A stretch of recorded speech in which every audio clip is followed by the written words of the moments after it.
ভাই ধূমকেতু দেখলি? ধূমকেতু দেখবো না?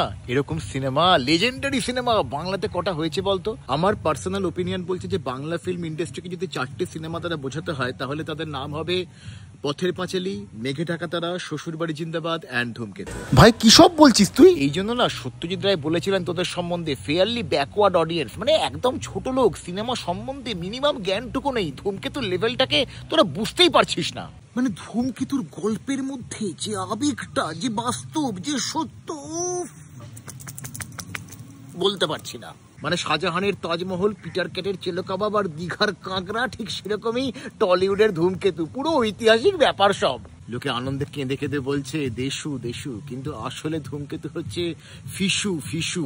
ফিসুটা কি ভাই? ফিসু মানে ফিউচার স্টুডেন্ট, ভবিষ্যৎ প্রজন্মকে এত সুন্দর করে ধূমকেতু দিয়ে বোঝানো হয়েছে, এই আলাদা লেভেল ভাই। একটু বোঝা না ভাই। কত বছর পরে ধূমকেতু বেরোলো? 9 বছর পরে। মানে ধূমকেতু কি শেখালো? যে কোনো কিছুর জন্য অপেক্ষা করতে হয়, বেশি তাড়াহুড়ো করলে চলবে না। ফিউচার স্টুডেন্টদেরকেও সেই কথাটাই বোঝানো হচ্ছে। মানে এই ধর ওয়েস্ট বেঙ্গল জয়েন্ট, রেজাল্টে বেরোবে, মানে ঠিক আছে পরীক্ষা হয়ে গেছে অনেকদিন আগে, রেজাল্ট এতদিনে বেরোনোর কথা, এতদিনে কাউন্সিলিং শুরু হয়ে যাবার কথা, কিন্তু সেই সব নিয়ে ভাবলে চলবে না। না হয় 9 সপ্তাহ পরে হবে, বা 9 মাস পরে হবে, অথবা 9 বছর পরে হবে। এই জয়েন্ট এন্ট্রান্সের রেজাল্ট বেরোবে, সেই সব নিয়ে ভেবে লাভ নেই। আপাতত লাইফে এনজয় করো, বিনোদন বিনোদন, ফুল এন্টারটেনমেন্ট।